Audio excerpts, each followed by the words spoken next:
واقعہ سلطان صلاح الدین ایوبی قسط نمبر 355 اپنا اسلامک اسٹوڈیو۔ وہ ایک بار پھر ہمیں خانہ جنگی میں الجھائیں گے، سلطان صلاح الدین ایوبی نے کہا، اور وہ زمین دوز کارروائیوں میں لگے رہیں اور ہم بیروت کو محاصرے میں لے لیں گے۔ اپنا اسلامک اسٹوڈیو کے معزز ناظرین، دوسری جانب اسحاق کا دل زور زور سے دھڑک رہا تھا کہ سلطان صلاح الدین ایوبی بیروت نہ جائیں، ورنہ بہت برے شکنجے میں آ جائیں گے، اور اللہ کی مدد شامل حال رہی تو یہ عظیم شہر ہمارے قبضے میں آ جائے گا، سلطان ایوبی نے پرجوش لہجے میں کہا۔ ناظرین، سالاروں کے اس اجلاس میں سلطان ایوبی کی بحریہ کا امیر البحر نیول چیف بھی موجود تھا۔ ایک مصری وقائع نگار محمد فرید ابو حدید نے اس کا نام حسام الدین نوح لکھا ہے۔ یہ بحری جنگ کا ماہر اور غیر معمولی طور پر قابل امیر البحر مانا جاتا تھا۔ بیروت چونکہ بحیرہ روم کے ساحل پر واقع تھا، اس لیے سلطان ایوبی محاصرہ مکمل کرنے کے لیے سمندر کی طرف سے بھی فوج بھیجنے کا فیصلہ کر چکا تھا۔ ناظرین، جن دستوں کو بحری جہازوں سے جانا اور ساحل پر اترنا ہے وہ اسکندریہ پہنچ چکے ہیں۔ حسام الدین کو ہدایات دی جا چکی ہیں۔ سلطان ایوبی نے کہا، سمندر سے جانے والے دستے جلدی منزل پر پہنچ جائیں گے، اس لیے یہ کچھ دن بعد روانہ ہوں گے تاکہ خشکی والے دستے پہنچ جائیں۔ سمندری دستے ساحل پر اتریں گے، تیز رفتار قاصد ہمیں اترنے کی اطلاع دیں گے۔ شہر پر ان کی یلغار طوفانی ہوگی۔ اگر فرنگیوں نے ہتھیار نہ ڈالے تو آپ سب کو اجازت ہوگی کہ شہر کو تباہ و برباد کر دیں۔ عورت، بچے، بوڑھے اور مریض پر ہاتھ نہیں اٹھایا جائے گا، انہیں پناہ میں لیا جائے گا، فوجیوں کو ہلاک نہیں قید کیا جائے گا، کسی صورت میں لوٹ مار نہیں ہوگی۔ آپ سب کو اجازت ہوگی کہ ان حکام کی خلاف ورزی کرنے والوں کو موقع پر قتل کر دے، خواہ وہ کتنے ہی اونچے عہدے کے عسکری کیوں نہ ہو۔ خشکی کی طرف سے جانے والے دستوں کی پیش قدمی امن کے انداز سے نہیں، جنگی رفتار سے ہوگی۔ پڑاؤ بغیر خیموں کے ہوں گے، کوئی سامان نہیں کھولا جائے گا، سب کو پانی محدود مقدار میں ملے گا، کھانا پکایا نہیں جائے گا، کھجوروں وغیرہ کا ذخیرہ ساتھ جا رہا تھا، جانوروں کو پوری طرح خوراک دی جائے گی۔ سلطان نے چادر جتنے چوڑے کپڑے پر قاہرہ سے بیروت تک کا نقشہ تیار کرایا تھا، جو اس نے دیوار کے ساتھ لٹکایا اور پیش قدمی کے راستے پر انگلی چلاتے ہوئے کہا، یہ ہوگا ہمارا پیش قدمی کا راستہ۔ ناظرین، اجلاس کی خاموشی اور زیادہ گہری ہو گئی۔ سلطان ایوبی نے سب کے چہروں کو دیکھا اور مسکرا کر بولا، خاموش کیوں ہو؟ کہتے کیوں نہیں کہ ہم دشمن کے علاقوں میں سے گزر کر جا رہے ہیں؟ میرے دوستو، ہم احتیاط کے اصولوں پر جنگ لڑ رہے ہیں۔ پیش قدمی سے پہلے ہم پہلوؤں کی حفاظت اور پسپائی کا راستہ دیکھتے رہے ہیں۔ اس کا نتیجہ یہ ہے کہ صلیبی فلسطین پر قابض ہیں اور وہ دمشق اور بغداد پر قابض ہو کر مکہ اور مدینہ کی طرف بڑھنے کے منصوبے بنائے ہوئے ہیں۔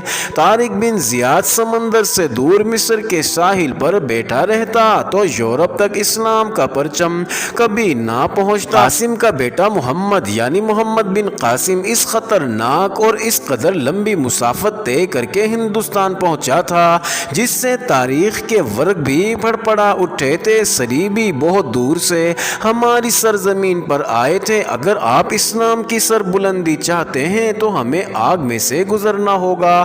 اگر صرف حکومت کرنی ہے تو آؤ مصر اور شام کو ٹکڑوں میں بانٹ لیں اور بادشاہ بن کے بیٹھ جائیں، پھر اپنی اپنی بادشاہی کو قائم رکھنے کے لیے صلیبیوں اور یہودیوں سے مدد لیتے رہیں گے اور اپنا دین و ایمان ان کے پاس گروی رکھ دیں گے۔ محترم سلطان، ایک سالار نے اٹھ کر کہا، ہم احکام اور ہدایات کے منتظر ہیں، ہم میں سے کوئی بھی اس سے خوف زدہ نہیں کہ ہم دشمن کے علاقے سے گزریں گے۔ ہمیں یہ بتائیے کہ ان علاقوں سے گزرتے ہوئے ہماری ترتیب کیا ہوگی؟ کیا ہر دستہ اپنی حفاظت خود کرے گا؟ نہیں، سلطان ایوبی نے کہا، میں انہی ہدایات کی طرف آ رہا تھا، ہر دستہ اپنی پیش قدمی جاری رکھے گا، دائیں بائیں آگے اور پیچھے جو کچھ ہوتا رہے اس کی طرف آپ دھیان نہیں دیں گے، رسد اکٹھی نہیں جا رہی، اسے کئی حصوں میں تقسیم کر دیا گیا ہے تاکہ دشمن اسے تباہ نہ کر سکے،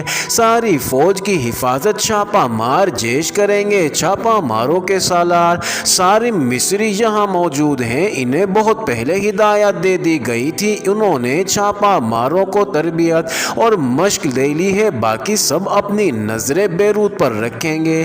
ناظرین، سلطان ایوبی نے ہر قسم کی ہدایات دے کر کہا کہ کوچ آج رات کے پہلے پہر ہوگا اور سب سے ضروری احتیاط یہ کرنی ہے کہ اس کمرے سے باہر کسی کو پتہ نہ چلے کہ ہماری منزل کیا ہے، سپاہیوں اور کمانڈروں تک کے کان میں نہ پڑے کہ ہم کہاں جا رہے ہیں۔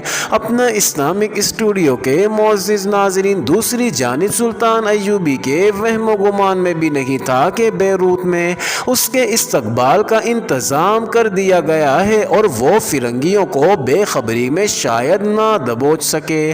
ناظرین، رات کو جب ایوبی فوج کوچ کر رہی تھی، سلطان ایوبی اپنی ہائی کمان کے سالاروں کے ساتھ راستے میں کھڑا ہر دستے کی سلامی لے رہا اور دعائیں دے رہا تھا، اس کے پاس اس کے ایک بیٹے کا بزرگ اتالیق بھی کھڑا تھا۔ ناظرین، سلطان ایوبی اساتذہ اور علماء کی بہت قدر کیا کرتا تھا۔ محمد ابو حدید کی تحریروں کے مطابق جب فوج کا آخری دستہ بھی چلا گیا تو سلطان ایوبی بھی روانہ ہونے لگا۔ اس کے بیٹے کے اتالیق نے عربی کا ایک شعر پڑھا جس کا ترجمہ یوں ہے: آج نجد کے پھول اور رار کی خوشبو سے لطف اٹھا لو، شام کے بعد یہ پھول نہیں ملا کرتا۔ ناظرین، یہ مصری وقائع نگار لکھتا ہے کہ اس وقت تک سلطان ایوبی کا مزاج حشاش بشاش تھا، مگر یہ شعر سن کر اس پر اداسی طاری ہو گئی، اس نے بوقت رخصت اس شعر کو بدشگونی سمجھا۔ ناظرین، وہ فوج کے پیچھے روانہ ہو گیا، راستے میں اس نے اپنے سالاروں سے کہا، اس بزرگ سے مجھے توقع تھی کہ الوداعی کے وقت کی دعائیں دیں گے، انہوں نے ایسا شعر سنا دیا ہے جس نے میرے دل پر بوجھ ڈال دیا ہے، اور ہوا بھی یہی کہ اس روانگی کے بعد سلطان ایوبی مصر آ ہی نہ سکا، اس کی باقی عمر سرزمین عرب پر جنگ و جدل میں ہی گزر گئی۔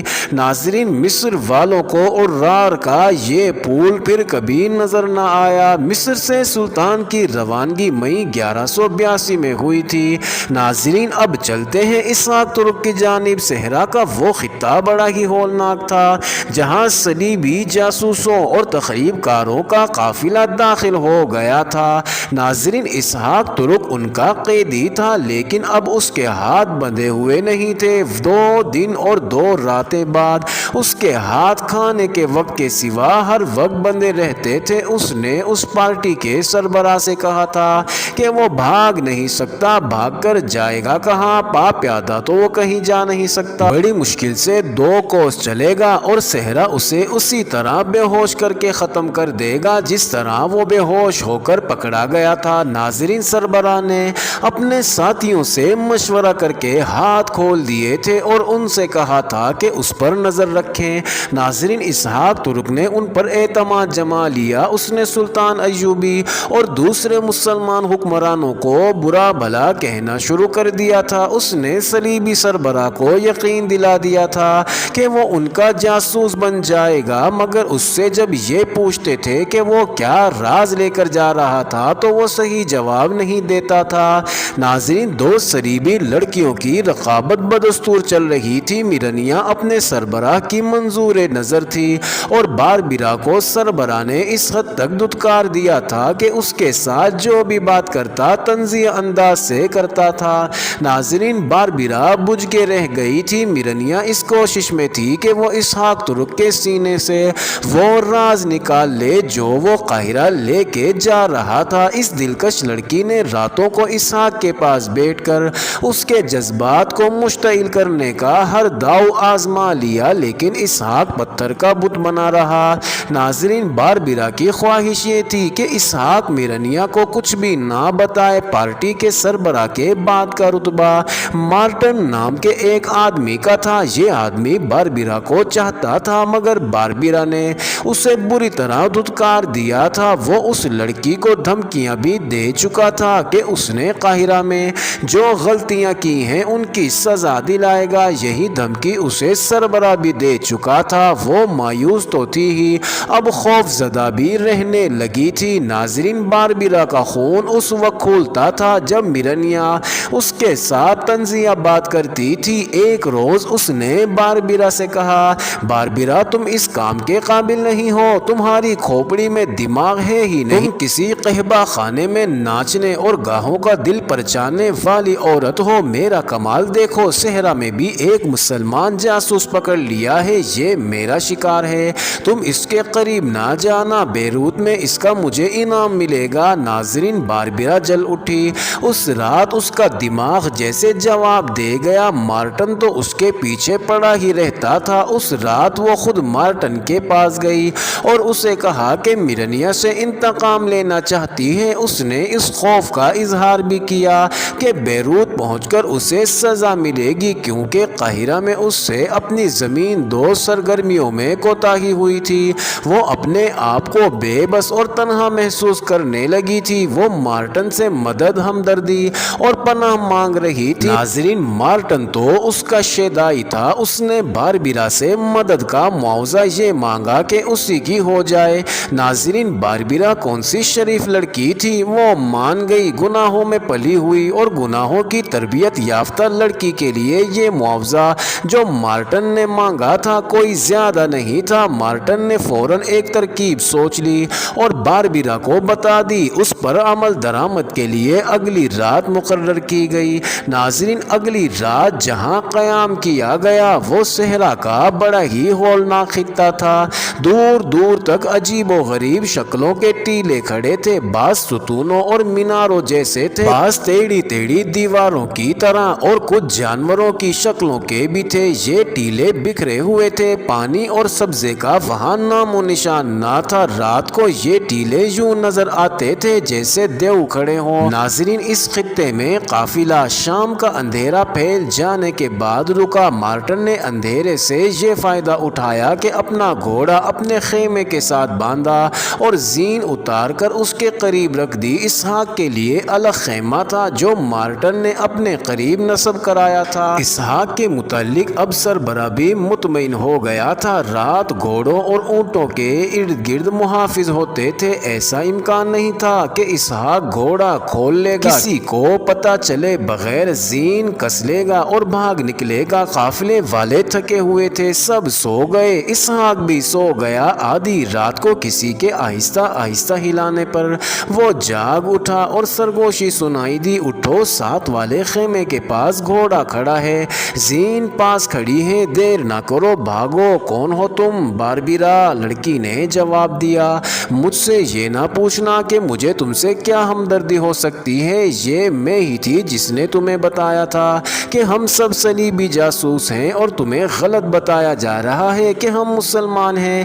وقت ضائع نہ کرنا، سب سوئے ہوئے ہیں، جلدی اٹھو، گھوڑے والے خیمے سے بائیں طرف ہو جانا، آگے راستہ صاف ہے۔ ناظرین، باربیرا اپنے خیمے میں چلی گئی، وہاں کمان پڑی تھی۔ اس نے کمان اور تیروں کی ترکش اٹھائی اور خیمے سے باہر نکل کر اس راستے کے قریب بیٹھ گئی جو اس نے اسحاق کو فرار کے لیے بتایا تھا۔ اسحاق نے بڑی تیزی سے گھوڑے پر زین ڈال کر کس لی، گھوڑا کھولا اور دبے پاؤں چل پڑا۔ ناظرین، ریت پر گھوڑے کے قدموں کی آہٹ نہیں تھی، سب سوئے ہوئے تھے۔ خیمے سے ذرا دور جا کر وہ گھوڑے پر سوار ہوا، کچھ اور آگے جا کر اس نے ایڑ لگائی۔ صحرا کی خاموش اور خنک رات میں کمان کی پنک سنائی دی اور ایک تیر اسحاق کی پیٹھ میں اتر گیا۔ ناظرین، فوراً بعد دوسرا تیر آیا اور یہ بھی اس کی پیٹھ میں لگا۔ اس کے ساتھ ایک لڑکی کا شور سنائی دیا،